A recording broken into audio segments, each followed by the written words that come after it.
fiz um post recentemente no Instagram falando justamente sobre mesa de sala de jantar? Sim, vou falar disso de novo aqui no YouTube ou no IGTV, porque eu acho que esse vídeo vai pra lá também. Sim! Por quê? Porque é o erro que eu vejo mais vezes quando eu vou visitar casa de clientes meus. Aonde eu encontro mais erro de planejamento, normalmente é na sala de jantar. Então, vamos conversar sobre ela. Tum, tum, tum, tum, tum. Tum, tum, tum, tum, tum, tum, tum, tum, tum, tum. Bom, meu nome é Fernanda, eu sou arquiteta e esse é o Arquiteta Fora da Casinha. O Arquiteta Fora da Casinha é um canal não só para a gente se comunicar, trocar ideias sobre reforma, obra, decoração, mas também para que eu te ajude em específico na sua reforma, no planejamento da sua reforma na sua casa. Então, se precisar de alguma ajuda, quer falar diretamente comigo, procura aí que eu vou deixar o link em algum lugar, no YouTube tem o link na bio, e aí a gente conversa mais específico sobre a sua casa, o seu projeto. Hoje a gente vai falar sobre mesas de sala de jantar. O que eu vejo de erros muito sérios em todas as casas? Não, né? Ninguém vai morrer porque não tem espaço para passar entre a mesa e o aparador. Mas é desconfortável, são erros que tornam a nossa casa desconfortável e cansativa. Bom, porque querendo ou não, a mesa é um trambolhão, né, gente? Seja lá o modelo que for, ela é alta, ela é desajeitada, é um móvel que não é qualquer cantinho que dá pra gente colocar. É um móvel que a gente tem que ter um pouco mais de cuidado para trabalhar com ele e é um móvel que a gente usa demais, né? A gente usa para fazer as nossas refeições. Algumas vezes, principalmente agora por conta da pandemia, que muita gente está trabalhando em casa, que não trabalhava antes em casa, e então as pessoas elas estão procurando a mesa de jantar para colocar ali o laptop e fazer o trabalho. Então a mesa ela é muito usada e por isso a gente tem que usar ela de uma forma mais saudável. Incomoda demais quando a gente tem um móvel que atrapalha, que atravanca o nosso caminho, que a gente sempre esbarra e se acaba se machucando. Então, pode parecer que você já está acostumado com esse móvel na sua casa, mesmo ele não sendo de um tamanho ideal, mas inconscientemente você está lá sempre olhando para ele e se preocupando em desviar dele, se ele não estiver no lugar adequado. Então, por isso que é muito importante que a gente entenda muito bem qual é a dimensão do nosso espaço para a gente conseguir entender o que cabe ali dentro, tá? Ou então, as medidas básicas para uma mesa de jantar dependem do uso daquela lateral daquela sua mesa, mesmo sendo uma mesa redonda. Vou explicar. Então, se a sua mesa tiver num sanduíche de mesa, cadeira, parede, você vai ter que ter uma preocupação diferente de um espaço que vai ser mesa, cadeira e um buffet que eventualmente você vai colocar algum apoio do seu jantar ali. Ou então de mesa, cadeira e circulação para ir para a cozinha, para os quartos, enfim. Então, isso tudo a gente tem que levar em consideração antes de fazer o projeto, antes de determinar qual que vai ser o modelo, qual que vai ser o tamanho da sua mesa. Óbvio que também é muito importante você pensar quantas pessoas você quer que caiba ali no seu espaço. Mas muitas vezes acontece de você querer uma mesa de 8, 10 lugares, mas você não tem um espaço que comporte uma mesa dessa com conforto, né? Então vamos lá. Primeira situação. A situação quando a gente tem uma mesa e a cadeira que você vai sentar e a parede.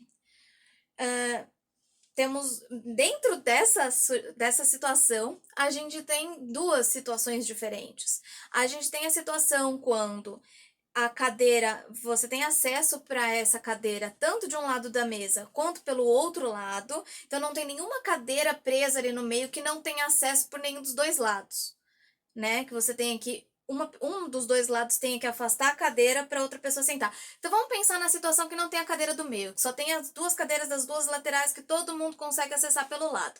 Então você tem que ter ali, o ideal seria no mínimo 90 centímetros. Se colocar 70, dá? Dá.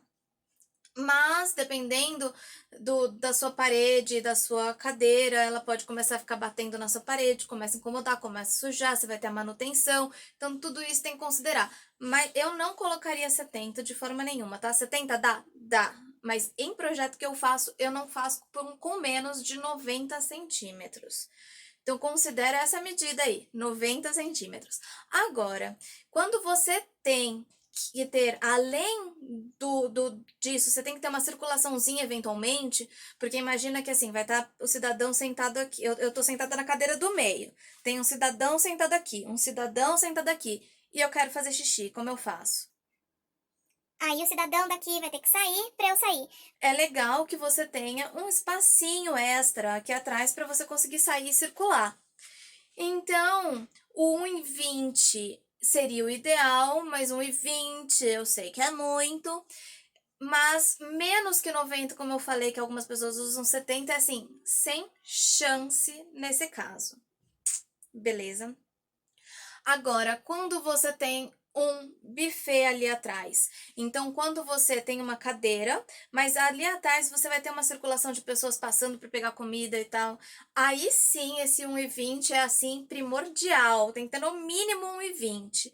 E o mesmo se a circulação for porque depois da sua mesa, ali vai ter um corredorzinho que você vai acessar a sala, o quarto, o banheiro, a cozinha, seja o que for.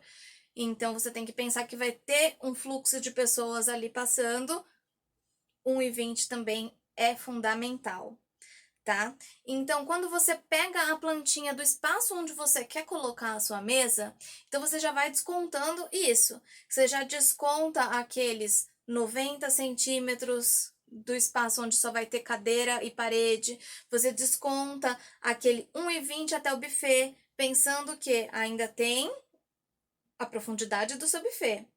Você pensa também nessa distância de 1,20 para o mínimo de circulação onde tem uma circulação. Só que lógico que assim, é um pouco difícil de você pegar ali a referência quando a circulação não é um corredor, quando é um caminho entre salas, né? Então aí vale o bom senso de você entender que é desconfortável a pessoa ter que ficar desviando. Imagina que tem algumas pessoas sentadas na mesa de jantar, outras pessoas sentadas no sofá, e aí as pessoas têm que desviar passando um pouquinho perto do sofá para poder não esbarrar na cadeira da mesa. É desconfortável. Então, tudo isso tem que ter jogo de cintura e vai entendendo qual é o tamanho que sobra para sua mesa.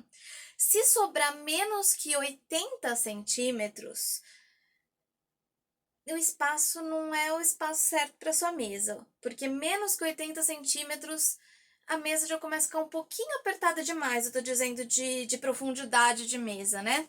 Agora vamos pensar no outro sentido, né? No sentido que as cadeiras vão estar alinhadinhas. O mínimo para uma pessoa sentar ali e comer confortável é 60 centímetros para cada pessoa naquela mesa. Então, uma mesa, por exemplo, de 1,20, vão caber 2 pessoas de um lado, 2 pessoas do outro. E por aí vai. Se você quiser as pessoas na ponta, faz mais que 1,20, né? Dá um espacinho para a pessoa também ter um conforto ali na ponta. Então, tudo isso a gente tem que ir pensando na hora de projetar uma mesa. Quando a gente usa a mesa redonda? A mesa redonda são para espaços que fogem um pouquinho do tradicional da circulação. Então, você imagina que assim, enquanto a mesa quadrada ou retangular, ela vai sempre ter toda aquela face no caminho, já a redonda não. A redonda, você vai apertar só um pedacinho dela ali, mas com a circulação mais fechadinha. O restante da circulação você vai conseguir com que caiba melhor uma cadeira, tem um espaço, né? Então, a redonda pode te ajudar em alguns casos, depende muito da plantinha da sua sala de jantar, para você decidir qual que é o formato de mesa que vai ser mais adequado para aquele espaço. Bom, espero não ter te desanimado e que você olhe para o seu espaço e encontre a mesa ideal e não fique pensando, Meu Deus, essa matemática não faz caber mais nada no meu apartamento, na minha casa. não é por aí. E por isso eu vim com uma solução, aqui por último no vídeo, que pode te ajudar se essa matemática não está dando certo. É o canto alemão. O canto alemão, além de ser algo que está na moda, que é bonito, atraente, confortável e que traz aquela sensação de acolhimento, ele também ajuda muito a economizar espaço. Porque o que acontece? O canto alemão é uma espécie de sofazinho, só que é um banco, na verdade, né?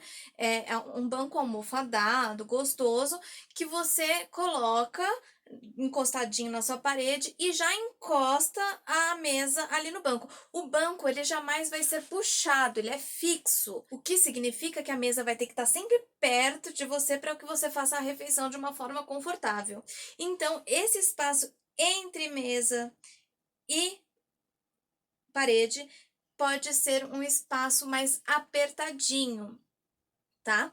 Então, apesar de terem algumas medidas padrões que são sugeridas para esse caso, o que eu acho ideal é que você meça de acordo com o seu tipo físico, porque um espaço para mim, eu sou pequenininha, não é a mesma coisa de um espaço para uma pessoa de 1,80, 1,90 ou uma pessoa que seja mais gordinha, né? Então eu acho que o ideal é você entender qual é o seu espaço, qual é o seu corpo, o espaço que você vai ocupar naquela mesa para ficar confortável para você. E aí você pega a medida. Então senta ali numa mesa e simula o quanto de espaço que você pode ter entre vou até virar aqui, entre o encosto e a mesa, para você comer de uma forma confortável, tá? Muitos casos na arquitetura existem padrões de medida, mas a melhor medida quem pode dar é você. Então, para finalizar, o canto alemão pode te ajudar muito, mas também esse teste aqui que eu falei para vocês também pode ajudar muito nessa matemática que eu expliquei durante o vídeo inteiro. Eu passei medidas ideais, mas é bom que você confira para a sua realidade, para o seu corpo, para a medida que você vai usar no dia a dia, não vai ser eu que vou estar na sua casa. Então veja lá o que é confortável para você acima de tudo, tá bom? Confira todas essas medidas e pense que se não tiver 100% confortável, no dia que você pegar essa medida, quem dirá se você ficar usando aquele espaço todo dia começar a irritar? Então, já calcule um espaço que seja confortável para você usar ele com frequência, usar sempre e ser um espaço aconchegante para sua casa, tá bom? Então, o vídeo de hoje é isso. Espero que tenham gostado, espero ter ajudado. Estamos aí para qualquer dúvida. Beijo, tchau!